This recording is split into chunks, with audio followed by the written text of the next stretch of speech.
लग्न नाही पण गळ्यात माळ घातली आणि तू माझी पत्नी झाली, असं लग्नाचं स्वरूप असतं का? लग्नासाठी चार चौघामध्ये बोलणी व्हावी लागते. त्यानंतर लग्न कार्य एकतर मंडपात केलं जातं, नाहीतर कोर्टात केलं जातं. आता त्याच वेळी अधिकृत पत्नी म्हणून महिलेला मान मिळतो. पण काही वेळा एखाद्या सुशिक्षित महिला, कायद्याचं ज्ञान असलेल्या महिलेच्या बाबतीत जेव्हा अशा प्रकारची चूक होते, तेव्हा त्याची काय शिक्षा भोगावी लागते याविषयी आपण अनेक घटनाही ऐकल्यात, अनेक प्रसंगही आपल्याला नजरेस पडलेले आहेत. मात्र आजची घटना जी आहे अतिशय भयंकर स्वरूपाची आहे. आजच्या घटनेमध्ये दोन्ही व्यक्तींना कायद्याचं ज्ञान आहे, लग्न झालेलं, सुखी संसार सुरू आहे. मात्र सुखी संसाराला लाथ मारून एखादा पुरुष जर वकील बहिणीच्या प्रेमात पडत असेल तर त्याची काय वाट लागते हे आपल्याला लक्षात येतं. शेवटी हातात काही शिल्लक राहत नाही, तेव्हा पोलीस स्टेशन गाठावं लागतं. अशाच प्रकारची घटना मी तुम्हाला आज सांगणार आहे. ही घटना आहे बारामती येथील. बारामती पोलीस ठाण्यात या प्रकरणी गुन्हाही दाखल झाला आहे. बरं, गुन्हा दाखल होणारा साधा सुद्धा व्यक्ती नाही, तर तो एक पोलीस कर्मचारी आहे.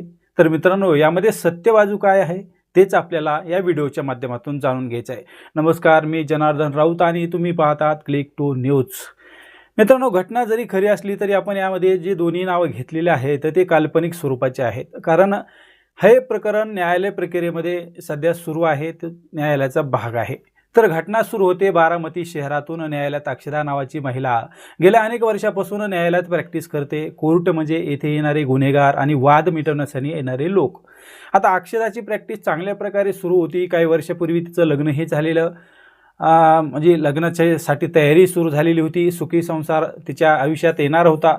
वकिली म्हणून तिने केलेला उद्योग तिच्या भविष्यासाठी आनंद देत होता. आणि याच न्यायालयात बारामती पोलीस स्टेशनमध्ये एक हवालदार म्हणून नोकरी करणारा गणेश जाधव हा अधूनमधून गुन्हेगार घेऊन त्या न्यायालयात येऊ लागला होता. आता त्यावेळी अक्षदा आणि गणित यांची त्या ठिकाणी केसच्या निमित्ताने भेट होऊ लागली. 2024मध्ये दोघांच्या भेटी सुरुवातीला झाल्या होत्या आणि सर्वसामान्य व्यक्तीसारख्या त्या भेटी होत्या. पण काळ जसा पुढे पुढे गेला तसा अक्षदा यांच्यामध्ये आणि गणेश यांच्यामध्ये जवळचा संपर्क येण्यास सुरुवात झाली. अक्षदा यांनी कौटुंबिक माहिती एकमेकांना विचारण्यास सुरुवात केली. तेव्हा गणेश याने माझं लग्न झालं होतं, पण माझी पत्नी माझ्याबरोबर राहत नाही, मी एकटाच राहतो, अशा प्रकारचं त्या अक्षदाला सांगून टाकलं. आता अक्षदाच्या आयुष्यात मात्र चांगले दिवस सुरू झालेले होते. मात्र गणेश याची ज्या प्रकारची अवस्था झालेली होती ते पाहून अक्षदाला गणेश याची काळजी वाटू लागली. आता शेवटी दोघांच्या गाठी भेटी, गप्पा गोष्टी यामध्ये तिला काळजी वाटणं साहजिक आहे.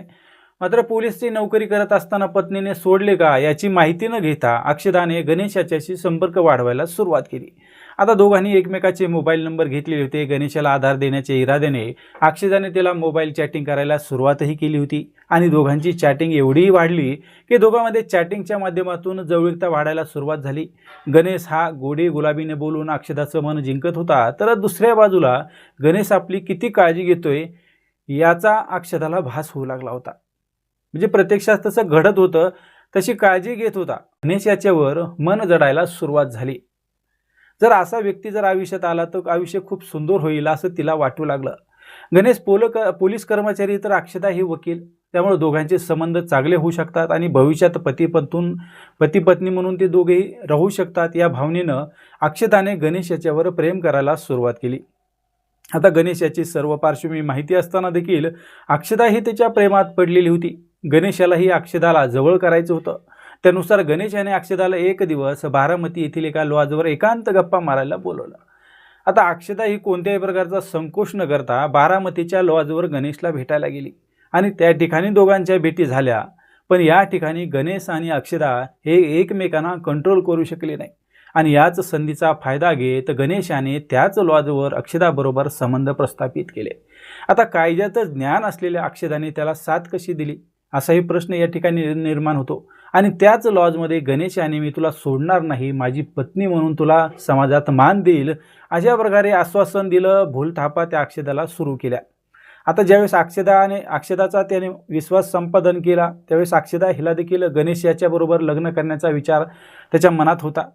त्यानुसार गणेश याने दाखवलेल्या विश्वासामुळे अक्षदा ही तर खूप आनंदी झाली. तिला खूप यामध्ये आपलं भविष्य चांगलं वाटू लागलं आणि त्यानुसार काळ निघून जाऊ लागला. गणेश हा बिना लग्नाचाच अक्षदाबरोबर संबंध प्रस्थापित करू लागला. त्यावेळी अक्षदाने असं जास्त दिवस चालणार नाही, आपल्याला लग्नच करावं लागेल असं म्हटल्यानंतर गणेश याने अक्षदाच्या नातेवाईकाच्या घरी भेट दिली आणि लग्नाबाबत त्या ठिकाणी चर्चा देखील केली. त्यामुळे गणेशाने दिलेले आश्वासन अक्षताला खरे वाटले. मग लग्न कधी करायचं याबाबत बोलाचाली सुरू झाली. मात्र तो विषय गणेशाने टाळायला सुरुवात केली. काही दिवस गणेश आणि अक्षता हे असेच बिनधास्त वागत होते आणि एक दिवस गणेश हा अक्षताला घेऊन एका मंदिरात गेला आणि त्या ठिकाणी गळ्यातील साखळी काढली आणि अक्षताच्या गळ्यात घातली. आता तू माझी अधिकृत पत्नी झाली आहेस, आता तर तुला कोणती अडचण नाही ना. अशा प्रकारे जेव्हा गणेश याने वकील अक्षताला सांगितलं आणि त्यानंतर जेऊर निंभोरे परिसरात गणेशाचे काही नातेवाईक आहेत त्यांच्याशी अक्षताची ओळख देखील करून दिली. ही माझी पत्नी आहे. त्यामुळे अक्षताला देखील गणेशाचा आता आधार मिळाला होता आणि त्यानंतर गणेश आणि अक्षता हे काही दिवस एकत्र राहिले. सर्व काही प्रसंग अक्षताच्या घरच्या लोकांच्याही कानावर पडलेला होता. त्यामुळे त्यांनी देखील गणेश आणि अक्षताच्या एकत्र राहण्याला विरोधच केला नाही आणि काही महिने गणेशाने अक्षताबरोबर संबंध केले आणि यामधूनच अक्षता ही गर्भवती राहिली. आता अक्षता गर्भवती झाल्यानंतर गणेश याचं वर्तन मात्र बदलायला सुरुवात झाली. आनंद गणेशाला मिळत होता तो आनंद तर त्याने घेतला होता. पुढे वाढणारी जिम्मेदारी त्याला अंगलट येण्यास सुरुवात झाली होती. आता ज्या ठिकाणी गणेशाने अक्षताला ठेवलं होतं तिच्याकडे जाणं हे आता गणेश टाळू लागला होता. त्यामुळे अक्षता ही एकटी राहू लागली. 20 डिसेंबर 2025 रोजी अक्षताने एका मुलीला जन्म दिला. आता मुलगी झाल्यानंतर गणेश यांनी अक्षता आणि मुलीलाही स्वीकारण्यास नकार दिला. मी मुलीला सांभाळणार नाही, मला या मुलीमध्ये माझा अंश दिसत नाही, ती माझी मुलगी नाही. तुझे यापूर्वीच कोणाबरोबर तरी संबंध होते त्यापासून ही मुलगी झाली आणि मी ती मुलगी माझ्या डोक्यावर कशाला मारते, मी तिला स्वीकारणारच नाही आणि तुला देखील आता स्वीकारणार नाही असं म्हणून गणेश तिला बोलू लागल्यानंतर अक्षताचे डोळे उघडायला सुरुवात झाली. आपल्या हातातून खूप मोठी चूक झाली हे तिच्या लक्षात आले. वकील असून सुद्धा अक्षताला गणेशाचे डावपेच कळाले नाही.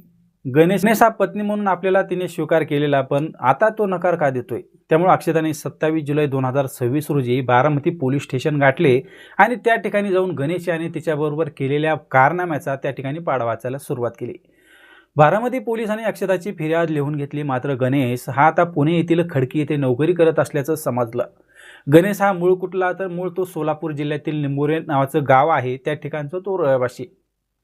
अक्षताच्या फिर्यादीवरून आता गणेश विरुद्ध गुन्हा रजिस्टर क्रमांक 297/2026 अन्वये भारतीय न्याय संहिता कलम 69, 81 आणि 351 3 आणि 318 अंतर्गत हा गुन्हा दाखल करण्यात आला. मित्रांनो, ज्या पद्धतीचं वकील अक्षता होती तिला सर्व काही कायद्याचं ज्ञान होतं, तिच्या हाताखाली देखील असे प्रकरण आलेले असतील. मात्र ज्या पद्धतीनं गणेश याने तिचा विश्वास संपादन केला त्यामुळे हे सर्व प्रकरण घडलं. मित्रांनो, या प्रकरणात पुढील जी कारवाई व्हायची ती पोलीस करत राहतील. मात्र अक्षता वकील असतानाही तिच्या आयुष्यात काय चढ उतार सुरू आहे, आपण लॉजवर काय करतोय हे साधं गणेश सुद्धा तिच्या लक्षात आलं नाही. तर गणेश हा त्याच्या वर्दीचा फायदा उचलून हे सर्व कांड करत होता. यामध्ये मित्रांनो आपल्याला कोणालाही बदनाम करायचं नाही, परंतु ज्या पद्धतीनं हे जे घडलंय ते अतिशय भयंकर आहे. यामध्ये गणेशाला शिक्षा व्हायला तर हवीच, परंतु ती कशा प्रकारे व्हायला हवी याबद्दल तुमच्या प्रतिक्रिया नक्की व्यक्त करा. तुम्ही देखील तुमच्या तब्येतीची काळजी घ्या आणि नंतर पुन्हा भेटूया नवीन घटनेसह. तोपर्यंत धन्यवाद.